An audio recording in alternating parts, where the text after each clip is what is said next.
الرحمن الرحیم الحمد للہ رب العالمین الصلاۃ والسلام علی اشرف الانبیاء والمرسلین سیدنا و نبینا ابی القاسم محمد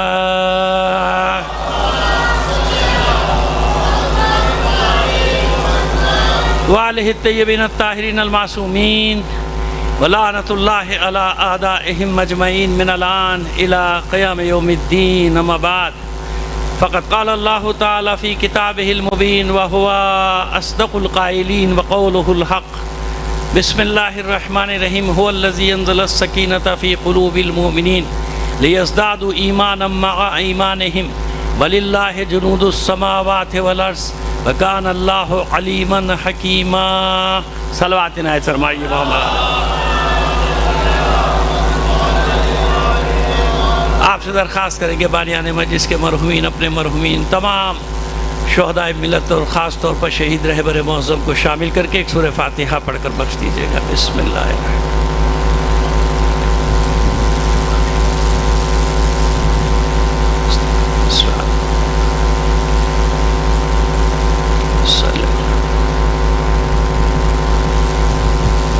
ایک صلوات عنایت فرما دیجیے گا محمد و آل محمد پر.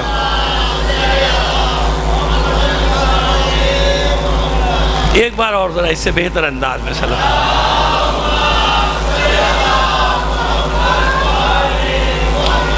دیکھیے سب سے پہلے تو میں آپ کا شکر گزار ہوں کہ جو وقت آپ نے مجھے دیا تھا اس وقت ممبر پہ بٹھا دیا اور مجھے بڑا اچھا لگتا ہے. وقت کی پابندی ہے. دیکھیے ایک بات ہم آپ کو بتائیں, جب ہمیں اس کی پرواہ نہیں کہ کتنے ہی لوگ بیٹھے ہوں گے, ہم مجلس پوری پڑھیں گے. آپ کبھی آزما لیجئے گا, اگر 4 آدمی بھی بیٹھے ہیں نا, میں مجلس پوری پڑھوں گا جتنی مجھے پڑھنی ہے. جب مجھے پرواہ نہیں تو آپ کو بھی پرواہ نہیں ہونا چاہیے کہ مجمع کی پرواہ کبھی نہ کریں. فرش بچھا کے مولا کے حوالے کر دیا کریں. بچھا دیا نا, ذمہ داری ہو, مجلس ہو, تو مجھے بڑی خوشی ہوتی ہے. میں لوگوں کو یہی سمجھاتا ہوں کہ آپ مجمع کا انتظار نہ کریں. جو نہیں آئے گا اب میں اس کے بارے میں کچھ کہہ نہیں سکتا, لیکن فرش اعضا کو انتظار نہیں کرانا چاہیے. فرش اعضا ہے, امام حسین کا فرش اعضا ہے, معصوم کونین آتی ہیں, عقیدہ ہے ہمارا, بھائی سب آتے ہیں نا معصومین, تو ان کو انتظار نہ کراؤ. وقت پہ مجلس شروع کرو, وقت پہ ختم کرو. مل کر ایک بات تمام مومنین کے صحت و سلامتی کے لیے ایک صلوات بھیج دیجیے گا محمد.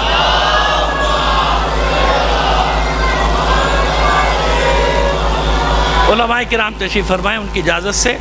سورہ فتح کی 4تھی آیت, هو الذی انزل السکینۃ فی قلوب المؤمنین, اور وہ اللہ جس نے مومنین کے دلوں پر سکون نازل کیا.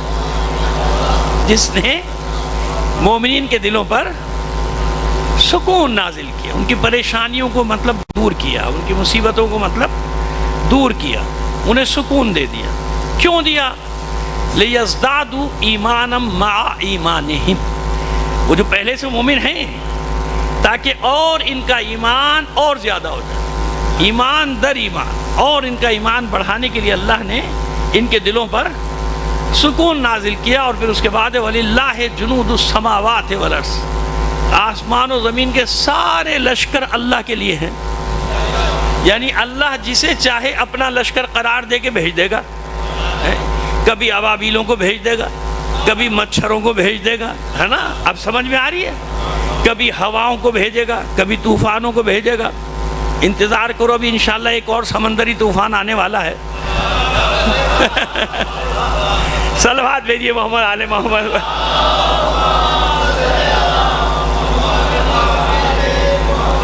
وَلِلَّهِ جُنُودُ السَّمَاوَاتِ وَالْأَرْضِ كَانَ اللَّهُ عَلِيمًا حَكِيمًا, اور اللہ وہ سب جانتا ہے جو تم سے چھپا ہوا ہے. علیم ہے, ہر شے کو وہ جانتا ہے, وہ علیم ہے.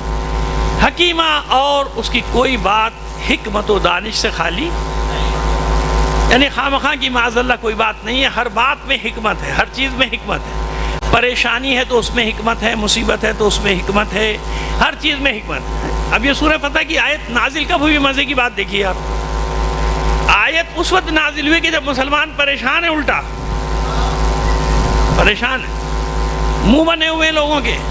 بھائی ساری تاریخ ہے, میں کوئی نئی بات تھوڑی پڑھ رہا, اور میں پڑھتا بھی سب کے لیے ہوں مجلس. الحمدللہ مجھے یہ ہوتا ہے کہ سب میری بات سنیں, اس لیے کوئی دل آزاری والی بات بھی مجھ سے نہیں ہوتی، نہ میں کسی کی دل آزاری کرتا ہوں، نہ اس کو میں اچھا سمجھتا ہوں۔ بات وہ کرو کہ کوئی نہ بھی مانے تو کم سے کم سن تو لینا ہماری بات، ہے نا، سن لو لینا۔ دیکھیے یہ ایسے ہی ہے جیسے جناب موسیٰ علیہ السلام نے جب حکم ہوا تھا اذهب الى فرعون انه طغى، جائیے، اس نے سرکشی کی ہے، اس کی ہدایت کے لیے جائیے۔ تو جناب موسیٰ نے کچھ دعائیں مانگی تھیں، ہمارے علماء اکثر پڑھتے ہیں، میں بھی پڑھتا ہوں، جب درس شروع کرتا ہوں پڑھنا تو میں بھی پڑھتا ہوں وہ دعا، رب اشرح لی صدری، کچھ دعا ہے نا، قال رب اشرح لی صدری، تو موسیٰ نے کہا پروردگار مجھے شرح صدر دے دے۔ دیکھیے شرح صدر کا کیا مطلب ہے؟ دیکھیے قوموں کو سمجھانا، اللہ کا پیغام پہنچانا اتنا آسان کام نہیں ہے بھائی، اس کے لیے بہت بڑا دل چاہیے۔ عجیب و غریب قسم کے لوگ ہوتے ہیں، کوئی بات نہیں مانیں گے، کسی قسم کی بات نہیں مانتے، تو قوموں کو سمجھانا، وہ بھی فرعون جیسی قوم، کتنا مشکل کام ہوگا۔ تو پروردگار شرح صدر، تاکہ میں برداشت کر سکوں نا، اتنا بڑا دل ہو، جو بھی کچھ کہے برداشت کروں، جو کہے برداشت، شرح صدر۔ تو شرح صدر دعا کی، یہاں کسی نے یہ ترجمہ تو نہیں کیا کہ میرا سینہ چاک کر دے، کسی نے کیا؟ ارے بھائی کرنا چاہیے نا، کرنا چاہیے نا، کیونکہ وہاں کیا کہ نہیں کیا؟ الم نشرح لک صدرک، اے حبیب ہم نے آپ کو شرح صدر دیا، ایک ہی بات ہے نا وہاں بھی اور یہاں بھی۔ تو وہاں ترجمہ کیا کیا گیا؟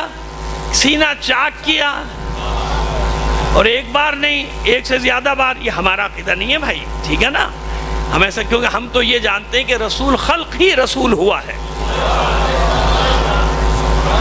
رسول خلق ہی رسول ہوا ہے بھائی، اور کسی نبی کے سینہ چاک کرنے کی روایت ملی تو کس کا منصب بڑا ہے؟ رحمت للعالمین کا یا باقی نبیوں کا؟ کس کا منصب بڑا ہے؟ او بھائی ان کو تو نبوت اور رسالت بھی اس رسول کے صدقے میں ملی ہے، تو بھائی وہاں تو کسی کی ضرورت پیش نہیں آئی ہے نا۔ اس لیے ہمارا عقیدہ، کوئی مانے نہ مانے اس کی مرضی ہے، لیکن ہمارا عقیدہ یہ نہیں، ہم تو یہ جانتے ہیں کہ شرح صدر کا مطلب یہ ہے کہ جناب موسیٰ نے دعا کی تھی، وہی آیت ہے رب اشرح لی صدری، شرح صدر دے دے، یعنی وسعت قلبی مجھے دے دے۔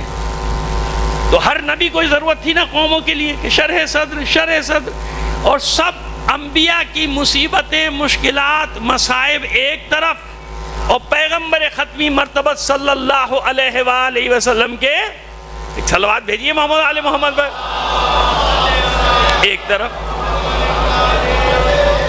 تو چلیے ہمیں بات کچھ اور کرنی ہے، یہ تو ضمناً ہم نے ایک جملہ عرض کر دیا، رب اشرح لی صدری ویسر لی امری۔ یہ بڑا مشکل کام ہے، معبود میرے لیے آسان کر دے، اتنا آسان تو نہیں ہے نا، تبلیغات الہی کو پہنچانا اتنا آسان ہے کیا؟ وہ بھائی ہم جیسے گناہ گاروں کے لیے اتنا مشکل ہوتا ہے، تو انبیاء کے سامنے جو قومیں تھی وہ اللہ کی پناہ کیسے لوگ دے بھائی؟ آج بھی مشکل ہے کہ نہیں ہے؟ ایک صحیح بات بتانے کے لیے نہ معلوم کتنے راستے استعمال کرنے پڑتے ہیں، کسی طرح صحیح بات بتا دو، صحیح بات بتا دو، کیونکہ ذرا سی بات میں ماشاءاللہ مومنین ناراض، یہ کیوں کہا، وہ کیوں کہا، یہ نہیں کہا، وہ یہ کہا، ہے نا، ساری چیزیں آپ کے سامنے، کتنا مشکل ہو جاتا ہے، سنبھالنا مشکل ہو جاتا ہے مسائل کو۔ تو یسر لی امری، معبود میرے کام کو آسان کر، یسر لی امری واحلل عقدۃ من لسانی، اے پروردگار میری زبان کی گرہ کھول دے، گرہ کو کھول دے، یعنی قوت بیان دے دے۔ کیوں؟ یفقہوا قولی، تاکہ یہ میری بات سمجھ سکے، مانے نہ مانے اس کی بحث نہیں ہے، سمجھ سکے، میں ان کو سمجھا سکوں اپنی بات، مجھے قوت بیان دے دے۔ یہ کس کی دعائیں ہیں؟ جناب موسیٰ علیہ السلام کی طرف۔ سمجھ میں آیا کہ قوت بیان چاہیے، زبان کی گرہ کھلنی چاہیے، یہ امر آسان ہو جانا چاہیے۔ ایسے ہی ہے نا کہ قوموں کے سامنے جانا مسئلہ تو نہیں ہے، ان کو سمجھانا اتنا آسان تو نہیں ہے۔ اب یہاں یہی مسئلہ ہے نا، یہ آیت ہے، اس سورہ کی آیت ہے جس کا پہلی ہی آیت فتح مبین کا اعلان کر رہی ہے۔ اِنَّا فَتَحْنَا لَكَ فتحً مبینہ، بے شک ہم نے آپ کو فتح مبین دی۔ تو اب لوگوں کو خوش ہونا چاہیے نا، لیکن جناب معاملہ الٹا ہے، پڑھ لیجئے کوئی بھی تاریخ، کہیں کی بھی پڑھ لیجئے، معاملہ الٹا ہے۔ مسلمان تو ناراض ہیں، سارے مسلمان ناراض سے مراد غصے میں ہیں، غم و غصے کی حالت میں ہیں۔ بھئی 1400 آدمی چلے تھے مدینے سے، اور یہ سوچ کر چلے تھے کہ حرم میں جائیں گے، عمرہ کریں گے، طواف کریں گے، مکے جائیں گے۔ آدھے سے زیادہ تو وہ تھے جو بیچارے در بدر کیے گئے تھے، وہ واپس خوش خوش جا رہے ہیں، اپنے گھروں کو دیکھیں گے مکے۔ یہی ہے نا، حضور نے خواب بیان کیا تھا، لیکن یہ نہیں بتایا تھا کہ اس سال کا میں نے خواب دیکھا ہے، حرم خدا گیا ہوں، مکے گیا ہوں، سعی بھی کر رہا ہوں اور طواف بھی کر رہا ہوں، سارے خوش، سب کو یقین تھا کہ یہ کام ہوگا۔ اور جیسے مکے والوں نے راستہ روک دیا، بڑی تفصیلی ہے، اس پہ ہم ابھی 4-5 مجلسیں پڑھ کے آ رہے ہیں، کوشش کریں گے ایک مجلس میں آپ کو سارا مضمون دے کر چلے جائیں۔ تو ہوا یہ کہ جناب انہیں راستہ روک لیا، ان کا نہیں آنے دیں گے، جنگ کی نوبت۔ اللہ کے رسول فرماتے جنگ نہیں کرنا ہے،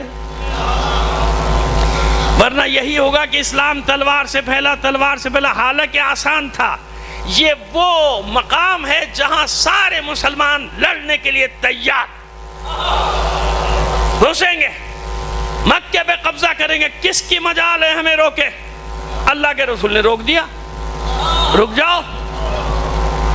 اب وہاں سے وفد پہ وفد آ رہا ہے، کبھی حویتب آ رہا ہے، کبھی سہیل ابن عمرو، کبھی اکرمہ ابن ابی جہل، یہ سب چلے آ رہے ہیں کہ نہیں نہیں دیکھیے آپ کیا چاہیں گے۔ اور مسعود ثقفی بھی آ گئے، انہوں نے کہا کہ آپ کیا چاہتے ہیں کہ اپنی قوم کا خون بہایا جائے، مکہ خون سے رنگین ہو جائے؟ اللہ کے رسول نے فرمایا نہیں، میں نہیں چاہتا۔ بھائی اللہ کا گھر ہے، ہم عمرہ کرنے آئے ہیں بھائی، عمرہ کریں گے، طواف کریں گے، واپس چلے جائیں گے۔ کیوں؟ یاد رکھیے اس زمانے میں بھی مکے کا یہ مقام تھا کہ کسی کی مجال نہیں تھی کہ اللہ کے گھر میں آنے سے کسی کو روک دے، کوئی نہیں روک سکتا۔ حتیٰ کہ اس زمانے میں تو یہودی بھی آتے تھے، مسیحی بھی آتے تھے۔ یاد رکھیے گا، یہ تو سورہ برات کے آنے کے بعد بنا ہوا نا سب کا کہ اب کوئی نہیں گھس سکتا بغیر اسلام کے، سمجھ میں آگے؟ سب آتے تھے خانہ کعبہ کا طواف کرنے، زیارت کرنے، اللہ کا گھر ہے، اللہ کا۔ کہا کہ بھائی قانون نہیں ہے ایسا، ہم اللہ کے گھر کی زیارت کرنے آئے گا، نہیں، ہماری کمزوری ظاہر ہو جائے گی، لہذا نہیں، آپ کو نہیں آنے دیں گے۔ او جناب، بات بڑھتی گئی، مسلمان تیار کہ چلو حملہ کرنا ہے۔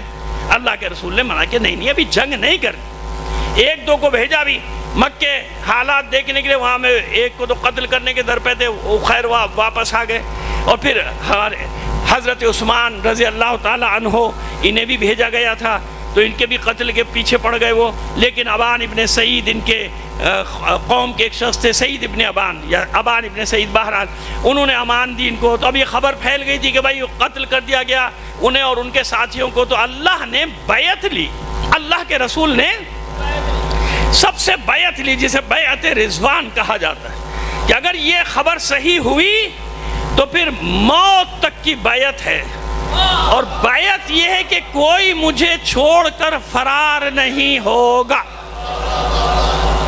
بیعت کس بات پہ؟ کہ کوئی میدان سے، اللہ کا حکم ہے بیعت لیجئے ان سے، کہ کوئی میدان کو پیٹ نہیں دکھائے گا، کیونکہ دیکھیے احد میں ہو چکا تھا نا، ایسا ایک منظر پیش آ چکا تھا، لہذا اللہ کے رسول نے بیعت کیا۔ حالانکہ اللہ بھی جانتا ہے، اس کا رسول بھی جانتا ہے کہ سب زندہ ہیں، حیات ہیں، لیکن یہاں بیعت لے لو سب سے، کیوں کوئی میدان چھوڑ کے نہیں بھاگے گا۔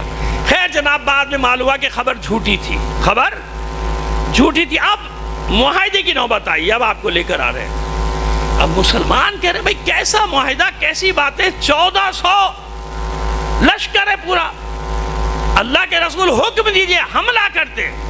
اللہ کے رسول باتیں نہیں نہیں، بیٹھے رہو۔ اب جب شرائط آئیں صلح کی تو ایک بھی شرط مسلمانوں کی طرف سے نہیں۔ اب دیکھیے آپ، اللہ فتح مبین بتا رہا ہے، اور یہاں کیا ہو رہا ہے؟ یہاں یہ ہو رہا ہے کہ سہیل ابن عمرو شرطیں رکھتا جا رہا ہے۔ پہلی شرط لکھو، پہلی شرط، اس سال آپ مکے میں داخل نہیں ہوں گے، اگلے سال آئیں گے۔ رسول نے کہا لکھو، لکھ دو، لکھو بھائی پہلی شرط، اس سال آپ مکے میں داخل نہیں ہوں گے، اگلے سال آئیں گے صرف 3 دن کے لیے، تلوار کے سوا کوئی ہتھیار ساتھ نہیں ہوگا، احرام کی حالت میں ہوں گے، 3 دن آپ طواف کیجئے، عمرہ کیجئے اور واپس جائیے، لکھ دو بھائی۔ دوسری شرط، ہمارا کوئی بھی آدمی چاہے وہ اسلام قبول کر کے مدینے جائے گا، آپ کو واپس کرنا ہوگا۔ اللہ کے رسول نے کہا جب ہی دے دیں گے، جاؤ واپس۔ کوئی واپس، آپ کا کوئی آدمی ہمارے پاس آئے گا ہم واپس نہیں کریں گے۔ یہ شرطیں وہ رکھ رہے ہیں، اللہ کے رسول نے ایک بھی شرط نہیں رکھی، سب وہ رکھ رہے ہیں۔ یہ شرط، تیسری شرط، جو ہمارے حلیف یعنی ہم پیمان، ہم معاہدہ قبائل ہیں، وہ بھی اس کے پابند ہوں گے، اور کسی ایک پر زیادتی دوسرے پر زیادتی شمار کی جائے گی۔ جیسے بنی بکر حلیف ہیں مکہ کے اور بنی خزاعہ حلیف تھے مدینے والوں کے، ٹھیک ہے نا؟ یہ جناب ان کے یہ بھی ہم پیمان، اور ان میں بھی کوئی لڑائی نہیں ہوگی۔ اگر ان دونوں میں آپس میں بھی، تو تم میں سے کوئی ساتھ نہیں دے گا، اگر کوئی ساتھ دے گا تو معاہدہ ٹوٹ جائے گا، معاہدہ ختم ہو جائے گا۔ یہ بھی شرط ان کی، چلو بھائی مان لی۔ 10 سال تک اس معاہدے کے تحت کوئی جنگ یا قتال نہیں ہوگا، لکھ دو بھائی شرط مان۔ اب مسلمانوں کی یہ کون سی شرط؟ اللہ کے رسول، یہ ساری ان کی شرطیں ہیں۔ آپ یاد رکھیے کہ یہ وہ واحد موقع ہے کہ جہاں اللہ کے رسول نے کسی سے کوئی مشورہ نہیں کیا، کوئی مشورہ نہیں کیا، پیشانیوں پہ بل، مشکل ہو گئی سب کو۔ ہمیں تو یہ کہہ کے لایا گیا تھا کہ مکے میں داخل ہوں گے، طواف کریں، یہ سب کیا ہوا؟ یہ سب تو برعکس ہو گیا۔ بلکہ کچھ لوگوں کا تو ذکر ہے باقاعدہ تاریخ میں کہ انہیں شک ہو گیا۔ کیا ہو گیا؟ کس میں شک ہو گیا؟ نبوت میں۔ ہر تاریخ نے لکھا ہے بھائی، ہم تو بہت احتیاط سے پڑھ رہے ہیں نا۔ وہی بات ہے کہ انیس ٹھیس نہ لگ جائے آبگینوں کو، تو ہم تو بچا بچا کے پڑھ رہے ہیں، بہت احتیاط سے پڑھ رہے ہیں۔ لکھنے والوں نے تو کیا کیا لکھا ہے، آپ حیرت کریں گے۔ خیر جناب، یہ ساری باتیں ہوں گی۔ اب لکھے کون؟ اچھا، ایک عجیب بات ہے، سب سے زیادہ غصہ کسے آنا چاہیے تھا؟ اسے آنا چاہیے تھا جو فاتح بدر ہے۔ سب سے زیادہ غصہ اسے آنا چاہیے تھا جو فاتح احد ہے۔ سب سے زیادہ غصہ اسے آنا چاہیے تھا جو فاتح خندق ہے۔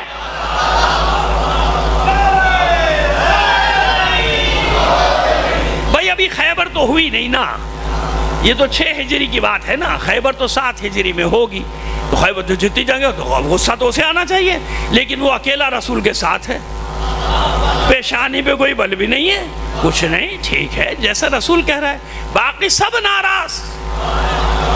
بھائی اتنا غصے ہیں کہ مشہور مورخ تبری، علامہ ابو بکر جلال الدین جریر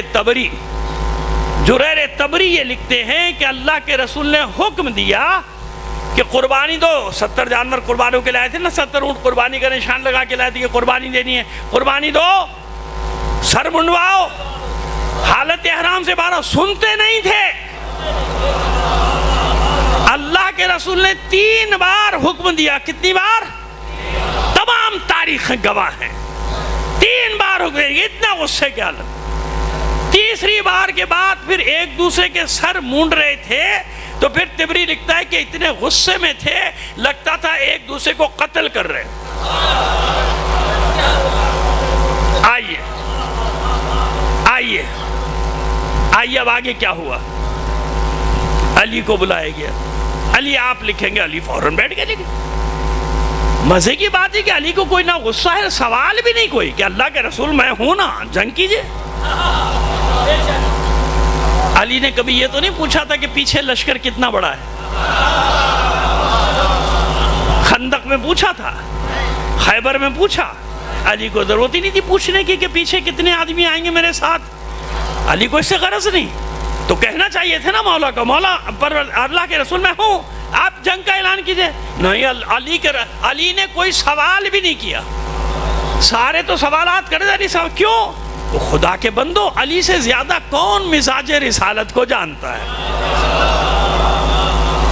علی سے زیادہ کون جانتا ہے کہ رسول کا ایک ایک حرف، ایک ایک لفظ، ایک ایک جملہ مشیت الہی کے پابند ہے نا؟ لہذا علی کے ہاتھ میں قلم ہے، علی لکھ رہے ہیں. پڑھ لیجیے گا تاریخ، علی لکھ رہے ہیں صلح نامہ. وہاں ایک عجیب واقعہ ہو گیا، بڑا عجیب. وہ جیسے صلح لکھنے کی بات آئی تو ادھر سے سہیل ابن عمرو کا نام لکھا گیا، سہیل ابن عمرو اور محمد رسول اللہ. علی نے کیا لکھا؟ محمد. بڑھ گیا، اس نے کہا یہ کیسے ہوگا؟ اگر ہم رسول مانتے تو پھر یہ لڑائی کائے کی تھی، جنگیں کائے کی؟ ہم نہیں مانتے، اس کو کاٹو، یہ رسول اللہ کو کاٹو جو لکھا ہے. علی نے انکار کر دیا. اللہ کے رسول نے دیکھا، علی سے کہا علی کاٹ دو، علی کاٹ دو. علی نے قلم رکھ دیا، کہ خدا کی قسم جس ہاتھ سے رسول اللہ لکھ دیا اس سے کاٹوں گا نہیں. سنیے جو بات میں بتانا چاہ رہا ہوں، ابھی اتنی آسان نہیں ہے جو میں نے جملہ کہا ہے، بڑا مشکل ہے یہ. اللہ کے رسول مسکرائے، قلم لیا، رسول اللہ جہاں لکھا تھا اسے کاٹا اور محمد ابن عبداللہ لکھ دیا. محمد ابن عبداللہ وہ لکھ دیا، بات ہو گئی. لیکن جناب ایک سوال تو آپ کے اوپر آ گیا، اعتراض تو آ گیا، آیا کہ نہیں آیا؟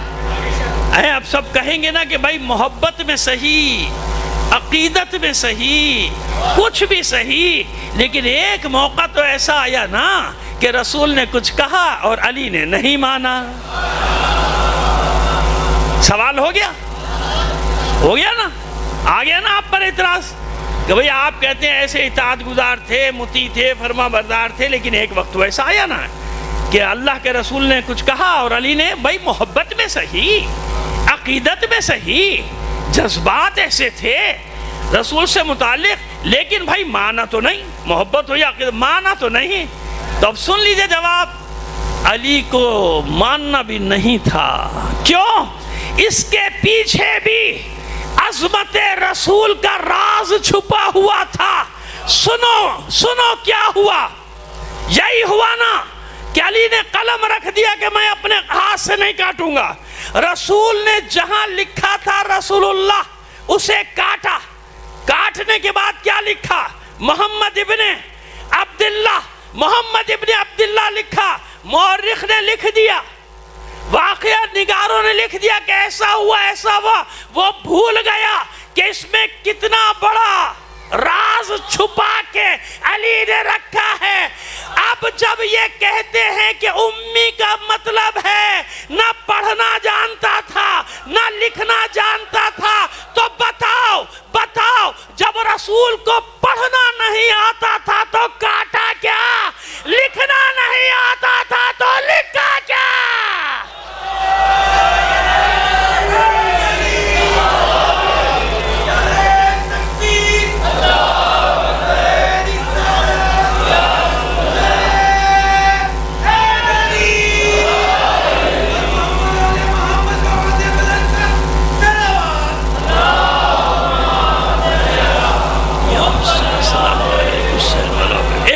ذرا بلند آواز سے صلوات عنایت فرمائیے.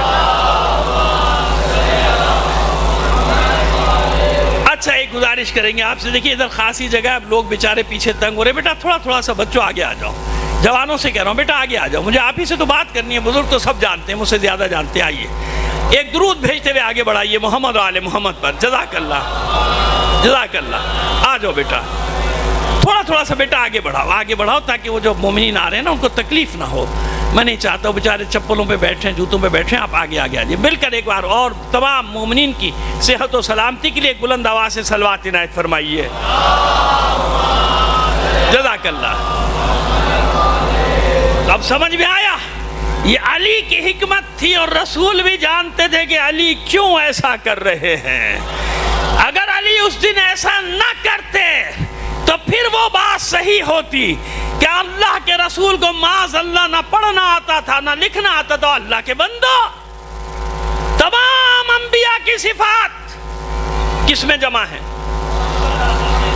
کوئی مسلمان انکار کر سکتا ہے تو آ جائے میرے سامنے. تمام انبیاء کی صفات جمع ہیں. تو کتنے انبیاء لکھنا پڑھنا جانتے تھے کہ نہیں جانتے تھے؟ تو اگر اللہ کے رسول نہیں جانتے تو پھر ایک صفت کم ہو گئی کہ نہیں ہو گئی؟ ہو گئی نا.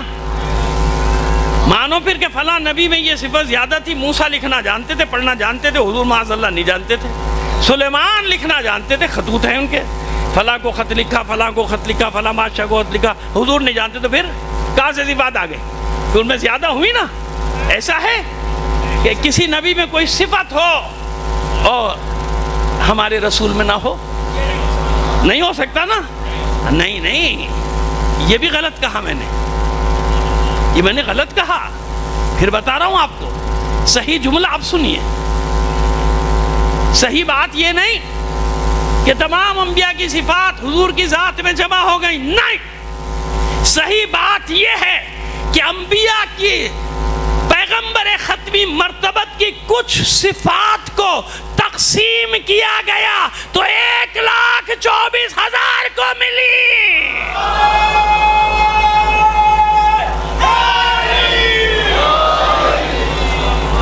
جب حضور کی صفات کو تقسیم کیا گیا، کیونکہ انبیاء بعد میں خلق ہوئے ہیں، نور محمد عربی پہلے خلق. اول ما خلق اللہ نوری، سب سے پہلے میں نے اپنے حبیب کے نور کو خلق کیا ہے. سمجھ میں آگئی بات؟ لولا کا ما خلقت الافلاک، حبیب تجھے خلق نہ کرتا تو کچھ بھی نہیں کرتا. مقصود کائنات کون ہے؟ مقصود کائنات. پریشان مت ہو جائیے گا. چلیے آپ کی پریشانی ختم کر دوں. انا وعلی من نور واحد. ادھر رسالت کا نور خلق ہو رہا تھا، ادھر ولایت کا نور خلق ہو رہا، ادھر امامت کا نور. اگر ایسا نہ ہوتا تو رسالت کی گواہی کے لیے اللہ اور یہ دوسرا کافی نہ ہوتا. گواہ وہی ہوتا ہے جس کے سامنے معاملہ ہو رہا ہو. چلیے 2 منٹ میں نے آپ کا یہ مسئلہ حل کیا. آگے بڑھیے، صلوات بھیجیے محمد آل محمد پر. تب سمجھ میں آئی کہ کیا حکمت عملی تھی علی کی. ارے بھائی خدا کے بندو، نہ کرو ایسا کہ لکھنا پڑھنا نہیں جانتے تھے. ہاں قرآن کہتا ہے میرے حبیب آپ نے کبھی اپنے ہاتھ سے نہیں لکھا، تو اس میں مسئلہ ہے اتنا حکمت الہی ہے، نہیں لکھے گا رسول.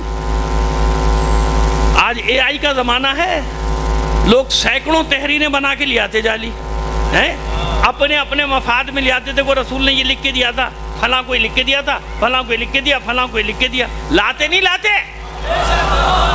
لہذا رسول کی تحریر کا کوئی عکس ہی نہیں. اگر تحریر کے عکس ہیں آج تک تاریخ میں تو علی کی تحریر کے عکس ہیں. اور علی کون؟ لحم کا لحمی، دموں کا دمی، حرب کا حربی. سمجھ میں آئی بات؟ علی وہ ہے، اس کی لڑائی میری لڑائی، یعنی اس کی ضرب میری ضرب. ایک صفت اور بھی ہے نا کہ عمر ابن عبدوت کے مقابلے میں اللہ کے رسول خود کیوں نہیں گئے؟ مرحب کے مقابلے میں کیوں نہیں گئے؟ معاذ اللہ معاذ اللہ. وہ لوگ کہہ دیں گے نہیں حضور تو شمشیر چلانی نہیں آتی تھی. بھیا یہ کسی اور کا عقیدہ ہوگا، ہمارا تو نہیں ہے، ہمارا تو نہیں ہے، ہمارا نہیں ہے عقیدہ. لیکن بھائی بہرحال رسول نے جنگ تو نہیں کی. بلاتے تھے تم آؤ تم آؤ تم آؤ. جب کوئی نہیں آتا تو کہتے علی تم ہی آ جاؤ. موقع سب کو دیتے تھے. اللہ کے رسول موقع خندق میں دیا نا، موقع خیبر میں بھی موقع دیا، تاکہ کوئی یہ نہ کہے کہ ہر میدان میں اپنے بھائی کو ہی بھیج دیتے. نہیں، موقع سب کو دیا اللہ کے رسول، دیا. ایسا ہی ہے. بس یاد رکھیں 2 مقام ایسے ہیں جہاں اللہ کے رسول نے دنیا کو بتایا، یا یوں کہیے کہ وہاں بھی علی کے ذریعے سے دنیا کے سامنے آیا کہ رسول کی طاقت کیا ہے. رسول کی ابھی بتاتے ہیں، 2-4 منٹ دے دیجئے، اس منزل تک پہنچنے والے ہیں، پھر آپ کو بتائیں گے کہ رسول کی طاقت کیا ہے. منصب رسالت کا تقاضا نہیں کہ اللہ کا رسول تلوار چلائے. کیوں؟ وَمَا أَرْسَلْنَاكَ إِلَّا رَحْمَةً لِّلْعَالَمِينَ. احد میں ایک جو بہت قریب کوئی آیا تھا تو اس کو ہلکا سا نیزہ چبھویا تھا، وہ جا کے بعد میں واصل جہنم ہوا. لیکن اللہ کے رسول نے کبھی تلوار نہیں چلائی نا، کیونکہ منصب اللہ نے ایسا دیا ہے، منصب ہے رحمت للعالمین۔ لہذا اب کہاں سے یہ صفت سامنے آئے، کیسی یہ صفت سامنے آئے؟ تو جب اللہ کا رسول چاہتا تھا کہ میری یہ صفت دنیا کے سامنے آنا چاہیے، تو اس وقت کیا ہوتا تھا؟ علی کوئی بھی ضرب لگاتے تھے، اللہ کا رسول فوراً کہتا تھا ضربوں کا ضربی، علی یہ ضرب تو نے نہیں ماری، یہ ضرب میں نے ماری ہے۔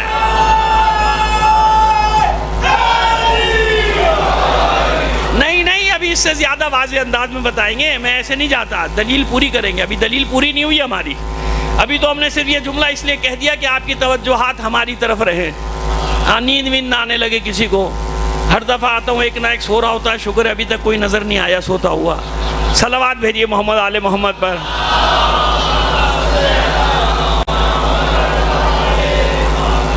تو جناب آئیے، اب یہ سب ناراض، یہ کون سی صلح، یہ کون سی صلح ہے کہ ساری شرائط قریش، کفار قریش کی، ادھر وہ یہ کر رہے ہیں، اور اللہ فرما رہا ہے اِنَّا فَتَحْنَا لَكَ فَتْحًا مُبِينًا، حبیب ہم نے آپ کو فتح مبین دے دی، مبارک ہو۔ اللہ کا رسول اعلان کر رہا ہے فتح مبین، وہاں سب کے منہ اترے ہوئے ہیں بھائی، سب کے سوائے نے بتا دی نا علی کے سوا، سب کا علی جانتے ہیں جو ہو رہا ہے۔ اچھا اب یہ بڑا تفصیلی مضمون ہے، بس اتنا خلاصہ کریں دو جملوں میں کہ کچھ ہی دنوں کے بعد اس کے نتائج آنے شروع ہو گئے اس صلح کے۔ وہ جناب ادھر سے بھاگ کے آیا ایک جناب، اس کا نام ہے ابو جندل، اس کا عمرو ابن، خود سہیل ابن عمرو کا بیٹا آ گیا تھا، اس نے کہا ہمارا معاہدہ واپس کر دیا۔ ایک اور بھاگ کے آیا ابو بصیر، وہ جناب آیا، انہوں نے کہا واپس بھیجو، 2 آدمی بھیج دیے مکے والوں نے۔ ابو بصیر بڑے ہوشیار تھے، یہ واپس جانے لگے، 2 آدمی تھے، ان کا 2 کو نہیں پٹ لوں گا۔ جب مدینے سے باہر نکل کے پھر ایک کی تلوار کی تعریفیں شروع کی، بھائی تیری تلوار بڑی زبردست ہے۔ اب وہ بڑا خوش ہوا، اس نے نیام سے نکالی، کہا ایسے بنوائی میں نے، فلاں جگہ سے بنوائی ہے، اسرائیل سے بنوائی ہے۔ یہ اسرائیل اس زمانے میں کہا تھا یار، اسرائیل تو نہیں تھا، منہ سے میرے نکل گیا خامخواہ میں۔ صلوات بھیجیے محمد آل محمد پر۔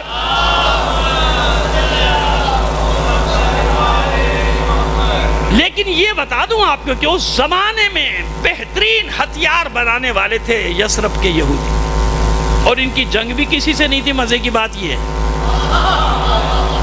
بہترین ان کا اسلحہ لوگ لیتے تھے، ان سے اسلحہ لینا ہے۔ کیوں؟ اسلحہ لڑائی ہوگی تو بکے گا نا۔ اب سمجھ میں آیا اوس و خزرج کی لڑائی کا راز؟ جب تک یہودیوں کے ہاتھ میں تھا یثرب، لڑاتے تھے، اپنا اسلحہ بیچتے تھے، ادھار بھی دیتے تھے، اور جب وہ ادھار نہیں چکا پاتے تھے ان کے باغات جو گروی رکھتے تھے، سمجھ گئے؟ اب یہ گروی رکھ لو، ارے میرے دل میں بہت کچھ آ رہا ہے آپ کو سمجھانے کو، میں کیسے سمجھاؤں؟ جب وہ قرضہ واپس نہیں کرتے تھے تو اچھا یہ ہمارا، یہ ہمارا، یہ ہمارا، یہ ہمارا، آپ بیٹھ کے تالیاں بجاتے رہو۔ تو یہ نہ سمجھنا کہ IMF آج ہی ہے، اس زمانے میں بھی تھا، نام کچھ اور تھا۔ صلوات بھیج دیجئے محمد آل محمد پر۔ سمجھ گیا؟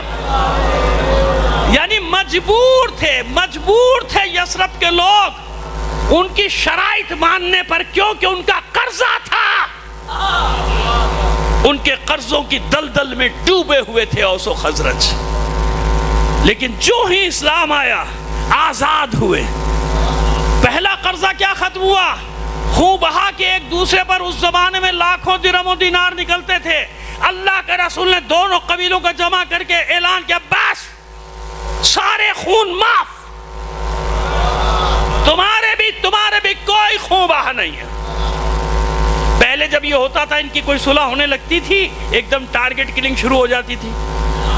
ہاں کیا کرتے تھے یہودی سازش، وہ یہ تو صلح ہو رہی ہے، لڑیں گے نہیں تو ہمارا اسلحہ کیسے بکے گا؟ کیا کرتے تھے؟ رات کی تاریکی میں گئے، 2 بندے ان کے مار دیے، تھوڑی دیر بعد 2 ان کے مار دیے، لبے پھر ٹھونٹھا شروع ہو گئی۔ سمجھ گئے میری بات؟ شعور شعور شعور ایسے میں یہ باتیں نہیں کر رہا ہوں، سمجھو میں کیا کہہ رہا ہوں۔ جب اللہ کے رسول آئے جانتے تھے کہ یہ ایسا کریں گے، اللہ کے رسول نے اعلان کیا خبردار اگر کوئی قتل ہوگا تو پہلے میرے پاس آؤ گے،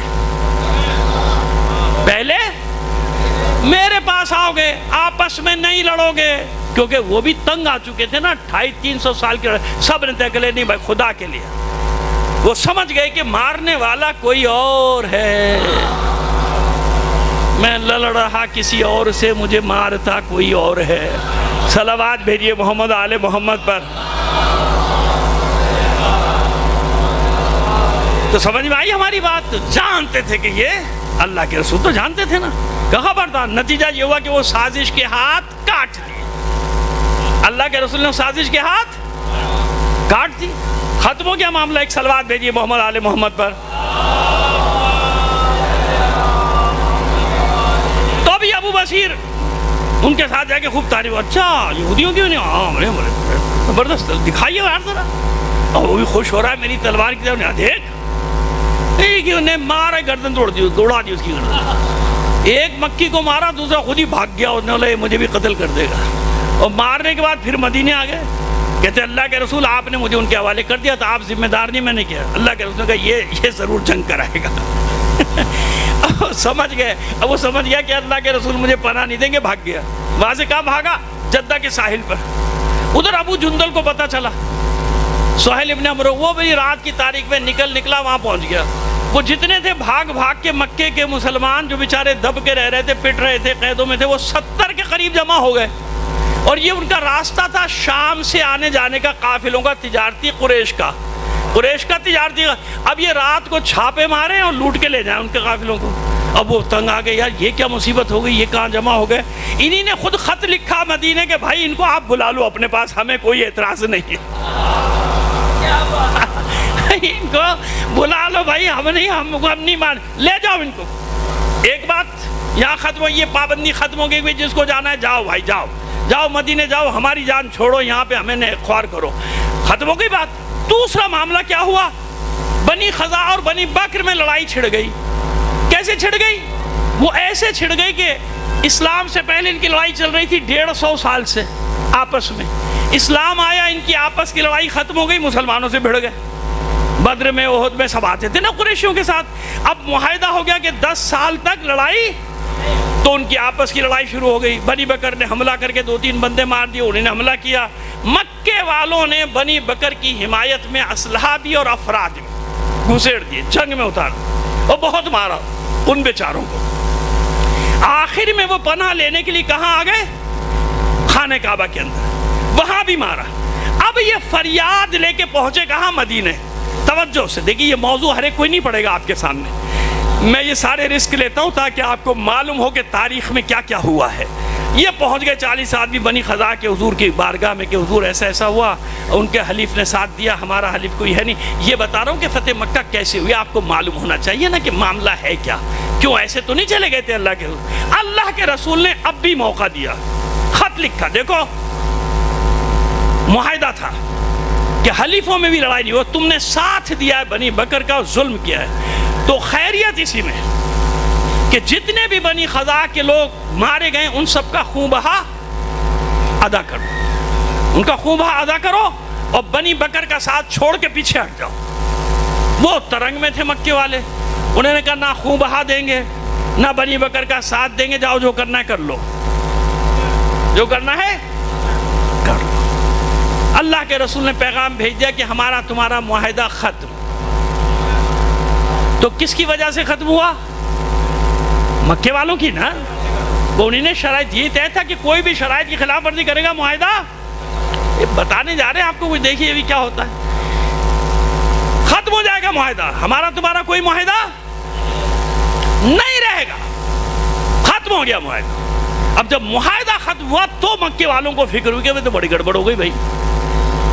پھر ایک صاحب، بڑے بزرگ صاحب، ان کو بھیجا گیا، اس وقت تک انہوں نے کلمہ نہیں پڑھا تھا، وہ مدینے آئے، حضرت ابو سفیان، سمجھ گئے نا، آپ ظاہر تاریخوں میں نام ہے، ہمارے برادران، علماء، اہل علم سب جانتے ہیں، اس وقت تک کلمہ تو نہیں پڑھا تھا نا، تو تشریف لے آئے، اور آپ جانتے ہیں کہ ان کی صاحبزادی ہمارے جس کو کہتے ہیں احترام اور تقدس کا مرکز ہیں، جناب ام حبیبہ سلام اللہ علیہا ام المومنین حرم میں اللہ کے رسول سیدھے اپنی بیٹی کے گھر آئے. وہ تو بیٹی ہے نا گھر میں. بیٹی نے سب سے پہلے کیا کیا؟ جس مسند پہ یا جس بستر پہ اللہ کے رسول بیٹھتے تھے اس کو لپیٹ دیا. ام المومنین کے فضائل پڑھ رہا ہوں، کنجوسی سے کام نہ لینا، صحیح دل سے کہہ رہا ہوں. ہمارا سلام ہو، ہمارا سلام ہو ان ہستیوں پر. لپیٹ دیا بستر. اس نے کہا یہ کیا کیا؟ میں تیرا باپ ہوں کیا یہاں بیٹھنے کے لائق نہیں، یا یہ بستر میرے لائق نہیں؟ جانتے ہیں بیٹی نے کیا جواب دیا؟ بیٹی نے کہا بابا ابھی تم مشرک ہو، کافر ہو،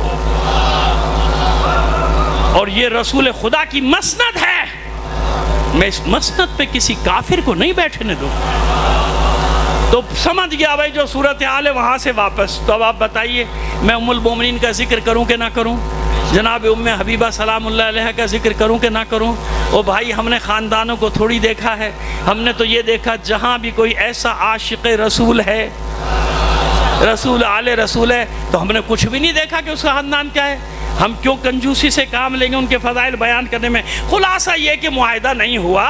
ایک موقع ایسا ضرور آیا کہ امام حسن گود میں تھے، سوچا کہ نواسے ہیں، نواسے کی بات تو مانی جائے گی، اور چہیتے نواسے ہیں. نواسے سے کہا کہ آپ سفارش کیجئے، بس اتنا کہہ دیجئے، رسول سے اتنا کہلوا دیجئے کہ معاہدہ قائم ہے، معاہدہ قائم ہے. ارے بھائی آج تک دنیا نہیں سمجھ سکی کہ 4 سال کا ہو جب بھی امام ہے، گہوارے میں ہو جب بھی امام ہے. سن و سال کی امامت کے لیے کوئی قید نہیں ہوتی. اس ننھے سے بچے نے داڑھی پکڑ لی اور ناک پہ مکے مارنے شروع کر دیے کہ کلمہ پڑھ لے تیری مشکل حل ہو جائے گی. کسی نے نہیں سنی ان کی مدینے میں، کیونکہ اللہ کے رسول کو دیکھ لیا تھا کہ اللہ کا رسول ناراض ہے. سب زیادہ کسی کی ہمت نہیں. وہ اکیلے اپنے طور پہ کھڑے ہوئے مسجد نبی میں اعلان کیا کہ معاہدہ قائم کرنے کا اعلان کرتا ہوں، چلے گئے. واپس گئے، لوگوں نے پوچھا کیا کر کے آیا؟ کہ میں مسجد نبی میں اعلان کر کے آ گیا ہوں. وہ تو نے اعلان کیا، انہی نے بھی اعلان کیا؟ نہیں، انہی نے کوئی اعلان نہیں کیا. کہ تو عجیب آدمی ہے، کون سا معاہدہ، کیسا معاہدہ جب انہوں نے کہا ہی نہیں کچھ. خیر جناب اب آپ کو اصل بات بتاتے ہیں. اللہ کے رسول نے عام لام بندی کا حکم دیا اور سختی کے ساتھ پابند کر دیا. اول تو لوگوں کو معلوم نہیں تھا، جن چند لوگوں کو معلوم تھا بلا کے کہا خبردار خبر باہر نہ جائے، یعنی مکے تک خبر نہیں جانی چاہیے. اطراف کی جو بستیاں مسلمان ہو چکی تھیں وہاں پیغام بھیجو، سب کو بھیجو، مسلح افراد کو بھیجو، سواریوں کے ساتھ بھیجو. لیکن یہاں ایک ایسی ہستی ہے کہ جس نے اپنے بچے، ان کے بچے وہاں تھے، چاہا کہ وہاں خط لکھ دوں تاکہ ان پر احسان ہوگا، میرے بچے بچ جائیں گے، میرے بچے بچ جائیں گے. لہٰذا انہوں نے ایک عمرو ابن عبد المطلب کی کنیز تھی سارا، اس کے ساتھ وہ خط لکھ کے بھیج دیا. اور جب خط لکھ کے بھیجا تو اللہ کے رسول کو وہی سے معلوم ہوا، علی کو بلایا، علی جاؤ، ابھی دور نہیں گئی ہے، پکڑ کے لے آؤ، خط بھی لے لو اس سے اور اس کو بھی لے آؤ، اس کو بھی لے. علی جا رہے تھے، حضرت زبیر نے کہا میں علی کے ساتھ جاؤں گا. پھر رسول مسکرائے. آپ جانتے ہیں نا کہ جتنے بھی مارکے، بالکل آپ کو تاریخی بات بتا رہا ہوں، سمجھے؟ پتہ نہیں کیا کیا سنتے رہتے ہو آپ لوگ، کو سمجھ میں آتا نہیں ہے. سنو کون ہے زبیر، کیا نام ہے پورا؟ زبیر بن عوام. زبیر بن کون ہے یہ زبیر؟ کس کے صاحبزادے معلوم ہے؟ جناب صفیہ بنت عبد المطلب، یعنی سگی پھوپھی ہیں رسول کی اور سگی پھوپھی ہیں علی کی. یعنی یہ علی اور رسول کے پھوپھی زاد بھائی اور یہ دونوں جناب زبیر کے ماموں زاد بھائی. ایک رشتہ سمجھ میں آیا؟ سگے سگے سگے پھوپھی زاد، سگے ماموں زاد. عوام کون ہے جانتے ہو؟ زبیر بن عوام. عوام کون؟ عوام ابن خویلد، خدیجہ بنت خویلد، یعنی ان کے والد جو ہیں جناب خدیجہ کے سگے بھائی، سگے بھائی. عوام اور خدیجہ سگے بہن بھائی. جو علی کے مقابلے میں آیا بھائی سیدھی بات ہے، ہم تقیہ نہیں کرتے، ہم اس کے ساتھ نہیں ہیں، لیکن زبان کھولنے میں احتیاط سے کام لیا کرو، ان رشتوں کی پاکیزگی کو پیش نظر رکھو۔ ایک جناب خدیجہ کا رشتہ ہے، ایک جناب صفیہ بنت عبد المطلب کا رشتہ ہے۔ سمجھ میں آ رہی ہے بات؟ کیونکہ تاریخ واریخ کو بتاتا تو ہے نہیں آپ کو صرف اتنی بات بتاتے ہیں جتنی باتوں پہ آپ نعرے لگا دو، باقی اللہ اللہ خیر صلاح۔ صلوات بھیجیے محمد آل محمد پر۔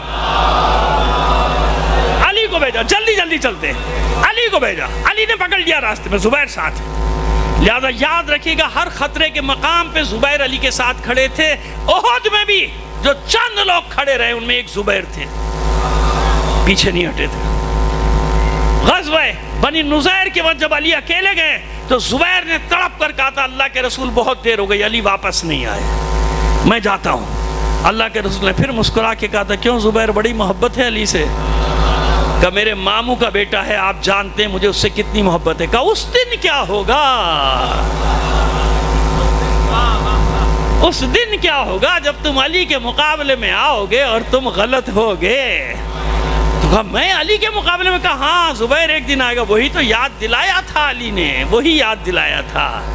اس لیے زبیر میدان چھوڑ کر چلے گئے تھے کہ ہاں مجھے یاد آ گیا بنی نذیر کا واقعہ۔ تو اس لیے تھوڑا شخصیات میں تمیز رکھا کرو، فرق رکھا کرو۔ میں نے پہلے کہہ دیا کہ جو علی کے مقابلے میں آئے گا بھائی ہمارا اس سے کوئی گہرا تعلق نہیں ہے، لیکن یہ زبان چلانے میں تھوڑا سا احتیاط۔ تو اب جناب پہنچ گئے حضرت زبیر اور مولا عارفان، نکالو، وہ انکار کر رہی، اور علی اختیار لے کے گئے تھے نا، اللہ کے رسول نے ایسے تو نہیں بھیجا تھا علی کو، سارے اختیارات ہیں۔ علی نے کہا دیکھ میں سارے اختیارات لے کر آیا ہوں، خیریت اس میں کہ خط نکال دے، نہیں مانا۔ تو زبیر نے سارا سامان کھول کے پھینکا، اس کا پورا سامان چھاٹ دیا لیکن نہیں نکلا۔ علی نے کہا دیکھ مجبور نہ کر، میرے پاس اتنا اختیار بھی ہے کہ میں تیری تلاشی لے لوں، مجھے یہ بھی معلوم ہے کہ خط تو نے کہاں چھپایا ہے، لیکن میں نہیں چاہتا کہ تجھ پر سختی کروں، خیریت اسی میں ہے کہ خط نکال دے۔ اب علی کا لہجہ سن کے کانپ گئی، وہ سمجھ گئی کہ علی اب سب کچھ کر دیں گے، میری گردن بھی اڑا دیں گے۔ کہہ دیا کہ اختیار لے کے آیا ہوں، ایسے تھوڑی آتے علی، ایسے تھوڑی آئے تھے، علی کو معلوم ہے کہ سارے اختیار ہیں میرے پاس۔ اس نے اپنے بالوں میں چھپا ہوا خط نکالا، مولا لے کر آ گئے۔ چلیے یہاں بات ختم ہوئی، آخری نتیجہ بتایا، پہنچ گیا لشکر، محاصرہ ہو گیا۔ جن لوگوں کو کلمہ پڑھنا تھا کلمہ پڑھ لیا، جن کے گھروں کو امان قرار دینی تھی دے دی۔ میں نے کہا یہ میرے عشرے کا موضوع ہے، ابھی 5 اس میں پڑھ کے آ رہا ہوں، آپ کو تو میں نے پتہ نہیں کیا کیا چھوڑ دیا، بیچ میں سے بتا رہا ہوں۔ اب سعد ابن عبادہ یا سعد ابن معاذ کو علم دیا اللہ کے رسول نے مکے میں داخل ہونے کے۔ اب پہاڑوں سے یہ ہزاروں کا لشکر اتر رہا ہے، اور مکے والوں کے کلیجے حلق کو آئے ہوئے کہ اب ہمارے ساتھ کیا ہوگا۔ اور سنیے سعد ابن عبادہ یا سعد ابن معاذ دونوں کا نام ہے، یہ جناب جب اتر رہے تھے تو یہ نعرہ لگا رہے تھے الیوم یوم الملحمہ، الیوم تستحل الحرمہ، آج انتقام کا دن ہے، آج بدلے کا دن ہے، آج حرمتوں کے پامال ہونے کا دن ہے، ہتک حرمت کا دن ہے۔ جیسے ہی اللہ کے رسول نے نعرہ سنا، عباس ابن عبد المطلب فرماتے کہ اللہ کے رسول یہ سعد کا موڈ ٹھیک نہیں لگ رہا، یہ لڑائی کے چکر میں جنگ کے چکر میں ہیں۔ فوراً علی سے کہا علی چاہیے علم اپنے ہاتھ میں لیجئے، اب یہ نہیں کہا کہ کیا کہنا ہے، بس علم ہاتھ میں لے لیجئے۔ علی نے گھوڑا دوڑایا، اور کسی کو کیوں نہیں بھیجا؟ جناب سعد کی دل شکنی ہوتی، اگر کسی اور کو علم دیا جاتا تو ان کا دل ٹوٹتا کہ علم دوسرے کو دے دیا، لیکن بھیجا ایسے کو کہ جیسے ہی سعد نے دیکھا خوشی خوشی علم علی کے حوالے کر دیا۔ جانتے تھے کہ علی سے بہتر کوئی نہیں میرے ہاتھ سے علم لینے والا۔ اب علی کے ہاتھ میں علم، اپنے دلدل پہ سوار، جب علی نے اترنا شروع کیا مکے والوں کا دم نکلنا شروع ہوا، ایک ایک ظلم یاد آنا شروع ہوا، اور دیکھ رہے ہیں علی آ رہا ہے، ابو طالب کا بیٹا آ رہا ہے، لیکن علی کے لبوں پر کلمہ کیا ہے، علی کے لبوں پہ نعرہ کیا ہے، رسول نے نہیں بتایا تھا، لیکن علی جانتے تھے کہ اللہ کا حبیب کیا چاہتا ہے۔ آپ کہتے ہوئے یوم یوم المرحمہ، آج رحم و کرم کا دن ہے، آج معاف کر دینے کا دن ہے، آج عفو و درگزر کا دن ہے۔ یہ ہے علی۔ بس آخری منظر اور مصائب پر آیا، ایک منظر اور نہیں، تطہیر کعبہ۔ میں نے کہا، عرض کیا کہ بڑی بڑی تفصیلات ہیں، لیکن میں کیا کروں، ایک مجلس متحمل نہیں ہو سکتی ساری باتوں کی۔ تطہیر کعبہ، کون بت توڑے؟ کون بت توڑے بھائی؟ برسوں کی آشنائی ہے، بلکہ صدیوں کی آزمائش۔ حسرت سے دیکھ رہے ہیں آج سارے بت توڑے جائیں گے ہمارے۔ 360 بت، ہر دن کا ایک الگ بت ہوتا تھا، توڑ۔ سب سے بڑا بت حبل، کیسے توڑا جائے؟ یاد ہے نا، میں نہیں بھولا۔ اب دیکھنا رسول کی طاقت، دیکھنا رسول کی طاقت۔ کیا خیال ہے علی، آپ میرے شانوں پہ سوار ہوں گے یا میں آپ کے شانوں پہ؟ علی نے کہا آپ میرے کا احترام ہے نا، آپ سوار ہو جائیں۔ جو ہی رسول سوار ہوئے، علی نے کہا اے اللہ کے رسول، میں یہ بوجھ نہیں اٹھا سکتا، میں یہ بوجھ۔ یاد رکھنا علی کا جملہ ہے، حکمت ہے، حکمت۔ کیا مطلب؟ یہ کسی انسان کا بوجھ توڑی ہے، یہ رحمت للعالمین، کائنات کی رسالت کو تو علی بتانا چاہ رہے ہیں کہ میں سب کچھ ہوں لیکن محمد کے بعد ہوں۔ شیعہ، علی کے شیعہ، یا علی کے شیعہ خبردار، ادھر ادھر مت بہکنا۔ سب کچھ ہے میرا مولا علی، لیکن پیغمبر کے بعد ہے۔ اور اگر کبھی کوئی بہکانے کے لیے آ جائے، آتے ہیں نا، میں جانتا ہوں، کوئی بہکانے کی کوشش کرے تو کچھ بھی نہ کرو۔ ایک نسخہ بتا رہا ہوں، 5-6 سیکنڈ کا، وہ کر لیا کرو، کلمہ پڑھ لیا کرو۔ کیا ہے کلمہ؟ لا الہ الا اللہ محمد رسول اللہ۔ کتنی حسین ترتیب ہے نا؟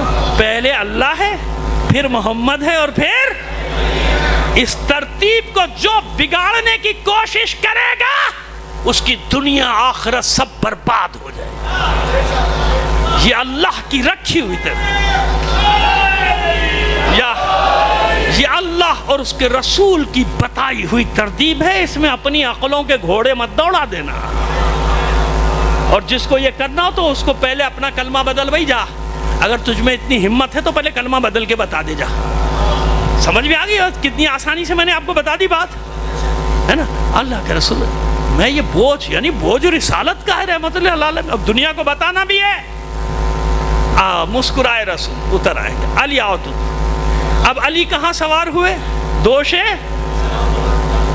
رسالت پر۔ کون ہے یہ علی جس نے 2 انگلیوں سے خیبر کو اکھاڑ کے پھینکا تھا؟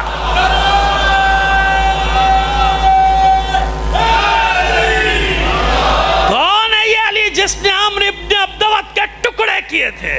مرحب کے، انتر کے، حارث کے، اور کس کس کا نام بتاؤں؟ بدر میں تو بڑے بڑے نام ہیں، عتبہ ابن ربیعہ، شیبہ ابن ربیعہ، ولید ابن عتبہ، ان سب کے ٹکڑے اڑانے والے کا نام ہے علی۔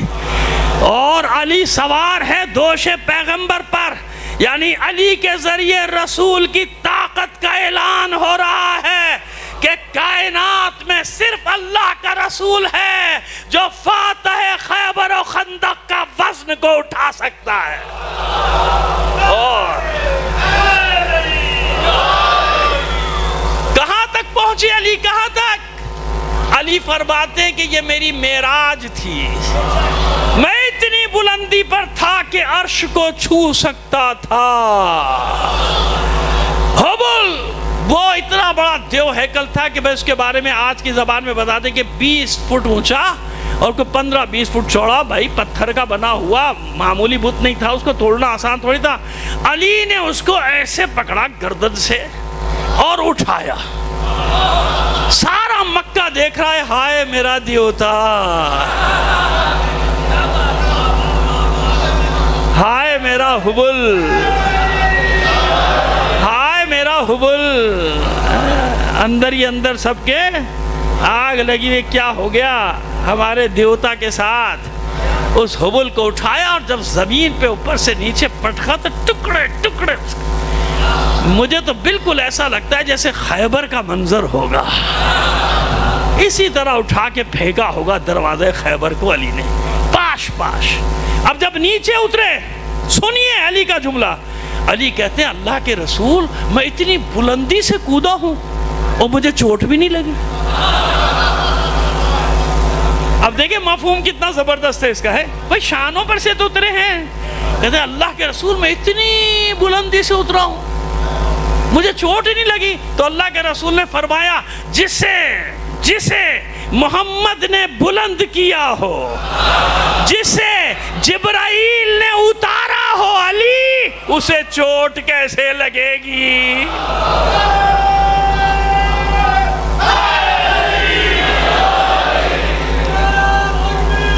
اللہ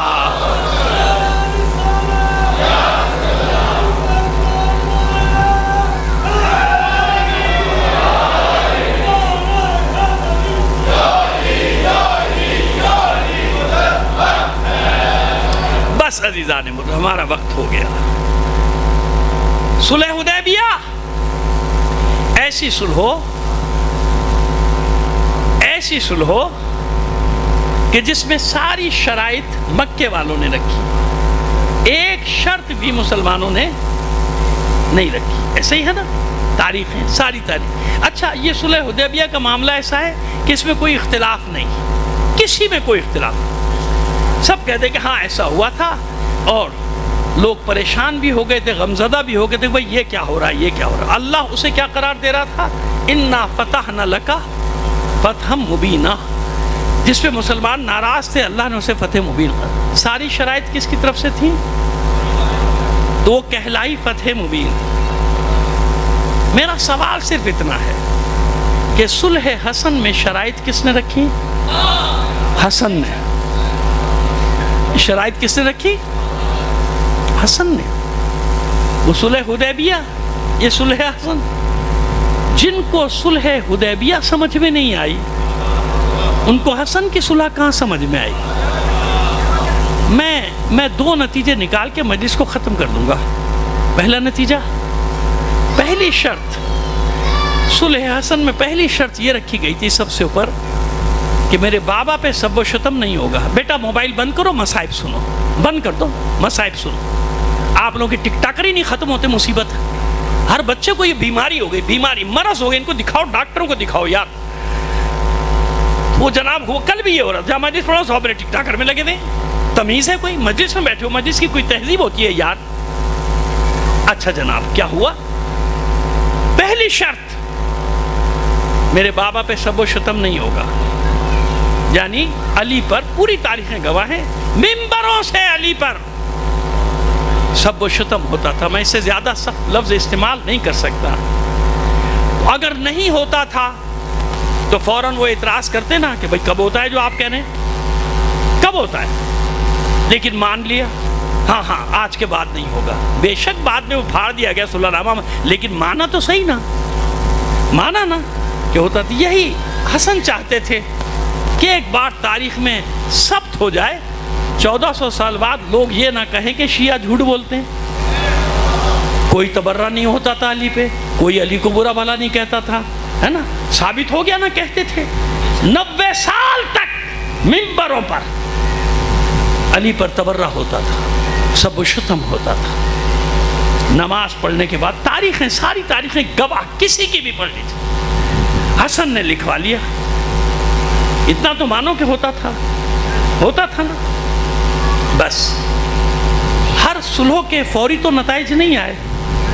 صلح حدیبیہ کے نتائج آئے 2 سال بعد. کتنے سال بعد آئے؟ 6 ہجری میں صلح حدیبیہ ہوئی اور فتح مکہ ہوئی ہجری 8. ایسے ہی ہے نا, 2 سال لگے. حسن کی صلح کا نتیجہ آنے میں لگے 10 سال. کتنے سال لگے؟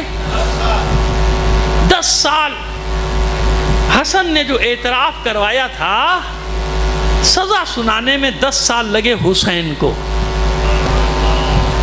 کربلا میں کیا ہوا نہیں سمجھے آپ؟ 2 منٹ میں بتا دیتے ہیں آپ کو، پھر شہادت پڑھیں گے امام مجتبیٰ کی. حسین دیکھ رہے ہیں نا کہ پورے عالم اسلام میں ممبروں سے میرے بابا پہ سب و شتم ہوتا ہے، ان کو برا بھلا کہا جاتا ہے. حسین نے بھی طے کر لیا کہ اب ایسا انتظام کروں گا تمہارا کہ قیامت تک جان چھڑانے کی کوشش کرو گے، کربلا سے کربلا تمہارا پیچھا نہیں چھوڑے گی. سب یہ کہتے ہیں کہ حسین کو گھیرا گیا. عمر سعد کے لشکر نے گھیر لیا، ابن زیاد کے لشکر. میں ہمیشہ کہتا ہوں، آج سے نہیں کہہ رہا ہوں، 25-30 سال سے کہہ رہا ہوں، ان کی مجال نہیں علی کے لال کو گھیر لے، ان کی مجال نہیں فاطمہ زہرا کے لال کو گھیر لے. یہ حسین ہے جب پوری یزیدیت کو کربلا میں گھیر رہا تھا. ہر مارکے سے بچ کے نکلے ہو، بدر سے لے کر آج تک بچتے رہے. حسین تمہیں کربلا میں ایسا گھیرے گا کہ قیامت تک نکلنے کی کوشش کرو گے کربلا کے حصار سے، کربلا تمہیں نکلنے نہیں دے گی. کیا کیا حسین نے؟ کیسے انتقام لیا؟ میرے بابا پہ سب و شتم کرتے ہو ممبر سے، اب قیامت تک ممبر میرا ہوگا، فضائل میرے بابا کے ہوں گے.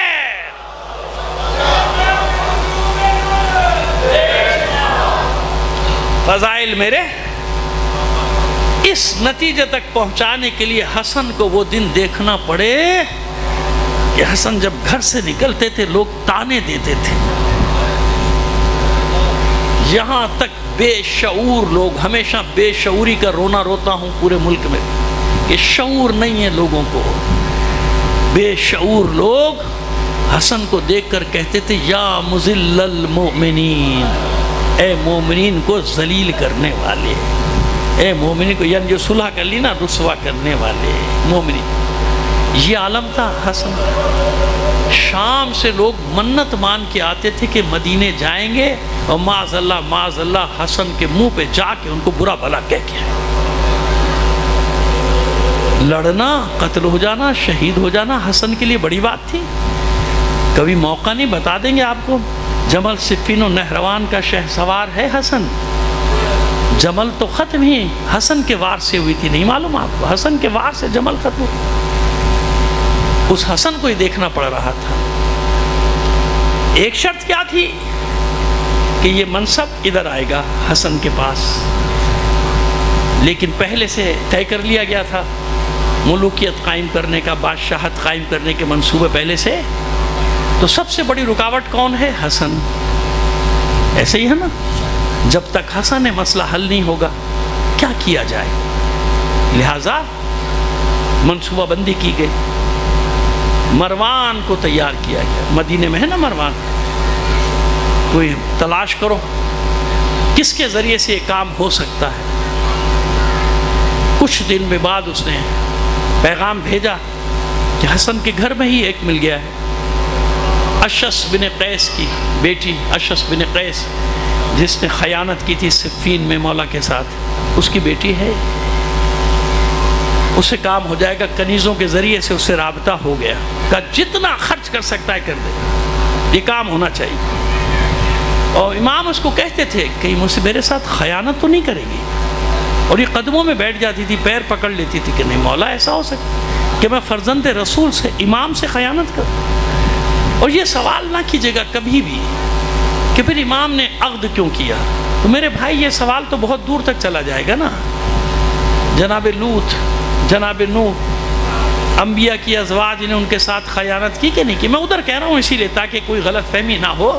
وہاں قرآن میں جن کا ذکر ہے، جن بیویوں کا ذکر ہے کہ انہوں نے رسولوں سے خیانت کی تھی نا، جناب لوط کی زوجہ نے بھی، جناب نوح کی زوجہ نے بھی خیانت کی تھی نا، جناب نوح کے ساتھ اور جناب لوط کے ساتھ. تو یہ سوال نہ کیجیے گا. مشیت الہی کے تحت جس واقعے کو ہونا ہے نا وہ ہو کے رہے گا. جیسے واقعہ کربلا، ورنہ صرف عباس اکیلے بھی کافی تھے جنگ ختم کرنے کے لیے، تو ہے نا، ایسا ہے نا. بس جب سارے معاملات تھے، سب سے بڑی جو لالچ اسے دی گئی وہ یہ دی گئی تھی کہ تو اس کی ملکہ بنے گی جو آگے چل کر پورے عالم اسلام کا بادشاہ بنے. اب اس کے دماغوں میں وہی گھوم رہا کہ میں اتنی بڑی سلطنت کی ملکہ بنوں، اور یہاں میں کہاں رہتی ہوں، کتنی پابندیوں میں قید و بند میں رہتی ہوں. زہر کی شیشی بھیجی گئی مروان، دیکھ یہ میں نے خاص طور پہ ہند سے بنوا کے منگوایا ہے، یہ ایسا زہر ہے کہ اس کے 2 قطرے اگر دریا میں ڈال دیے جائیں تو ساری دریا کی حیات ختم، یعنی جتنے بھی دریا میں جانور ہوں گے سب اس زہر کے اثر سے سب مر جائیں گے. یہ کسی طرح سے حسن کے پینے کے پانی میں ملا دینا. پرسوں کی شب گزری نا، 27-28 کی درمیانی شب، حسن اس کے گھر میں ہے، افطار کیا، روزہ کھولا، رات آگے بڑھی، پانی طلب کیا. اس زمانے میں ہمارے یہاں ہم چھوٹے گھڑے ہوتے تھے نا، تو بعض بڑے موٹے پتھر کے بنائے جاتے تھے تاکہ پانی اندر ٹھنڈا رہے. ہم نے بھی ان سراہیوں کا پانی پیا ہے کہ گرمی میں بھی ان میں پانی ٹھنڈا رہتا تھا. فریج وریج کا تو زمانہ تھا ہی نہیں جب ہم چھوٹے چھوٹے تھے. تو پانی کے گڑھے میں اس ملون نے جو دریا کے لیے جس کے 2 قطرے کافی تھے پوری شیشی ڈال دی. اگرچہ کہ وہ گڑھا بہت موٹا ہوتا تھا، کبھی کبھی 4 انچ کی بھی اس کی وہ ہوتی تھی، لیکن اس کی تہ میں کیا اثر ہوا ہوگا مجھے نہیں معلوم. لیکن میں تو وہ بتاتا ہوں جو بعد میں ہوا. جب امام نے پانی طلب کیا تو یہ ملونہ اسی ظرف سے پانی کا کوزہ بھر کے لے آئی. امام نے لبوں سے لگایا بس 2 گھونٹ. کتنے گھونٹ ہیں؟ جرعتین لکھا ہے مقاتل میں. 2 گھونٹ لیے تھے امام نے. میں روایت کے لفظ پڑھ رہا ہوں میرے بھائیوں، مجھے اس سے غرض نہیں کہ آپ پر کیا اثر ہوتا ہے، میں روایت کا لفظ دہرا رہا ہوں. امام کا وجود کانپ گیا، تھر تھرانے لگا. آپ کے ہاتھ سے پیالہ چھٹ گیا، پانی نیچے گرا. اب اس زہر کی تاثیر بتاؤں، جب وہ کچی زمین پہ پانی گرا ہے نا، زمین نے جوش مارنا شروع کر دیا، یعنی زمین جل کر کھولنے لگی تھی اس زہر کے اثر سے. اب مجھے بتائیے معصوم کے کلیجے کا کیا حال ہوا؟ صرف 2 گھونٹ. امام نے دونوں ہاتھوں سے اپنا کلیجہ تھاما، کہا ملونہ وہی کیا نا تو نے جس کا مجھے ڈر تھا، لیکن یاد رکھ تو اپنی مراد کو کبھی بھی نہیں پہنچے گی. تو نے جہنم کی آگ کو اپنے پر واجب کر لیا، تجھے کبھی تیرے دل کی مراد نہیں ملے گی جس خاطر تو نے یہ کیا ہے. حسن کے گھر سے فریادیں جب بلند ہوئی تو ہاشمیوں کے گھروں کے دروازے کھلنا شروع. ہر کوئی اپنے دروازے سے نکل کے بھاگا. مجھے نہیں معلوم حسن کے پاس پہلے زینب پہنچی یا پہلے حسین. بھائی کی آغوش میں جب حسن کا سر تھا نا، تو حسن نے جانتے ہیں کتنی تکلیف میں تھا میرا مولا. حسن نے اپنے بھائی کو پکڑ کے زور سے بھینچا ہوا تھا، سینے سے لگا. اتنی تکلیف شدت سے آپ محسوس کرے تھے، جگر کٹ رہا ہے، اندر سے کٹ رہا تھا. بہن دوڑی آئی، چاہا کہ بھائی کو لے. حسن کو خون کی قے ہوئی اور جگر کے ٹکڑے گرے. دوڑایا حسین نے، بہن پہلے لگن لے کر آؤ. چیخ رہی ہیں ثانیہ زہرا، میرا بھائی میرا بھائی میرا بھائی. اسی حالت میں لگن لے کر آئی ہیں. کہتے ہیں کہ جگر کے ٹکڑے لگن میں گر رہے تھے. میں کہتا ہوں نہیں، ایک نظر سے اور دیکھو نا، کسی اور نظر سے دیکھو، انصاف سے بتاؤ. جب حسین زلجنہ سے نیچے گرے تو کس نے آغوش پھیلائی تھی؟ کس نے آغوش پھیلائی تھی؟ تو میں کیسے مان لوں کہ جب حسین کا گلا کٹ رہا ہو تو ماں موجود ہو، اور جب حسن کے جگر کے ٹکڑے نکل رہے ہوں، جگر کٹ رہا ہو تو ماں موجود نہیں ہوگی؟ ارے یہ لگن ظاہر ہے، باطن میں دیکھو گے تو تمہیں سمجھ میں آ جائے گا کہ یہاں بھی زہرا نے دامن پھیلایا. اپنے بچے کے جگر کے ٹکڑے سمیٹ رہی ہوگی قیامت کے دن کے لیے، معبود جب تو مسند عدالت پر ہوگا۔ میرے بچوں کو کیسے کیسے مارا ہے ان لوگوں نے بے دردی سے۔ عزاداران حسین، بس وہ وقت آیا، حسن نے سب کو وصیتیں کرنا شروع کی، سب کو حوالے کیا حسین کے حسین کے حسین کے۔ ام فروا کو بلایا، میرے قاسم کو لاؤ۔ 2-2.5 سال کا قاسم آغوش میں لے کر آئی جناب ام فروا، اپنے سینے پہ لٹا لیا، اور جانتے ہیں کبھی سر کے بوسے، کبھی رخساروں کے، کبھی لبوں کے، کبھی سینے کے، کبھی بازوؤں کے۔ نہیں سمجھ میں آ رہا کہ سارے جسم کے بوسے کیوں لے رہے ہیں حسین، شاید حسن کیوں بوسے لے رہے ہیں، مگر شاید اس لیے جگہ جگہ بوسے لے رہے ہیں، حسن دیکھ رہے ہوں گے کہ عاشور کے دن کہاں کہاں میرے بچے کے جسم پر گھوڑوں کی ٹاپیں پڑیں گی، گھوڑوں کے سموں سے پامال کیا جائے گا میرے قاسم کا لاشا۔ ام فروا کو وصیت کی، یاد رکھنا یہ ابھی چھوٹا ہے، عاشور کے دن اتنا بڑا ہو جائے گا کہ تلوار اٹھا لے، اسے روکنا مت، اسے میدان میں بھیج دینا، میرا بھائی نہ جانے دے، یہ میری وصیت جو اس کے بازو پہ باندھ رہا ہوں میرے بھائی کو دکھا دینا، میرا بھائی میری وصیت پہ عمل کرے گا۔ بس عزاداران حسین، صبح ہوئی، جدائی کا وقت آیا، مدینے والے گھر کے باہر جمع ہیں کہ حسن کا تابوت برآمد ہوگا۔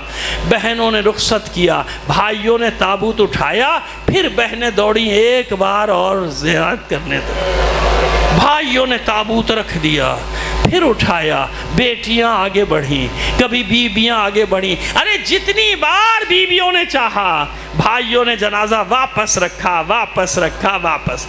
لیکن عزادارو ایک بات یاد رکھ لینا، یہ کیفیت اس وقت تک ہوتی ہے جب تک جنازہ گھر میں ہو، لیکن جب جنازہ باہر چلا جائے پھر کسی کی خواہش نہیں ہوتی کہ جنازہ واپس آ جائے۔ میں نے بڑا مختصر کر دیا، 300 تیر لگنے کے بعد جب یہ جنازہ واپس ہوا، گلی میں شور کی آوازیں بلند ہوئیں، ثانیہ زہرا نے گھبرا کے کہا فضہ دیکھ یہ شور کیسا ہے، ابھی تو میرے بھائی حسن کا جنازہ گیا ہے یہاں سے، ابھی تو میرے بھائی تابوت لے کر گئے ہیں حسن کا۔ فضہ نے خیمے کا پردہ اٹھا کے چلا کر کہا شہزادی بھائی کا تابوت تو واپس آ رہا ہے۔ بس اسی اسنا میں عباس، حسین، محمد حنفیہ، دیگر بیٹے تابوت لے کر اندر داخل ہوئے۔ زینب چلاتی ہوئی دوڑی، بھیا کیا ہوا، جنازہ واپس کیوں آ گیا؟ حسین نے جنازے کو رکھا، کہا بہن باقی ساری باتیں بعد میں، پہلے بھائی کے جنازے سے تیر تو نکالو۔ بہنیں سنو آخری جملے، بہنیں روتی جاتی ہیں، تیر نکالتی جاتی ہیں۔ میں کہتا ہوں اے ثانیہ زہرا، ارے یہاں آپ کو اتنا وقت تو مل گیا کہ آپ بھائی حسن کے تابوت سے تیر نکال لیے۔ عاشور کے دن کیا ہوگا جب تیروں پر معلق حسین کا جسد گھوڑے سے زین سے زمین کی طرف آئے گا، آپ 70 قدم کے فاصلے سے دیکھ رہی ہوں گی کس طرح حسین کے گلے کو کاٹا جائے گا۔ یہاں دوبارہ تابوت چلا گیا نا، حسرت رہی زینب کو، کاش میرے بھائی حسین کا تابوت بھی اٹھا ہو۔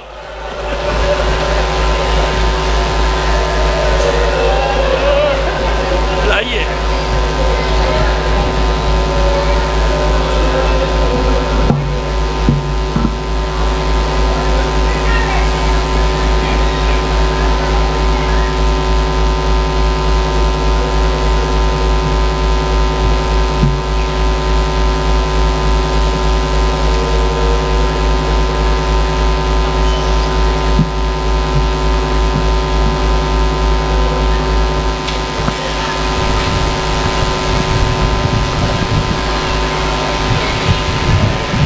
ہائے حسن، ہائے حسن، ہائے حسن، ہائے حسن، ہائے حسن، ہائے حسن ہائے حسن ہائے حسن ہائے حسن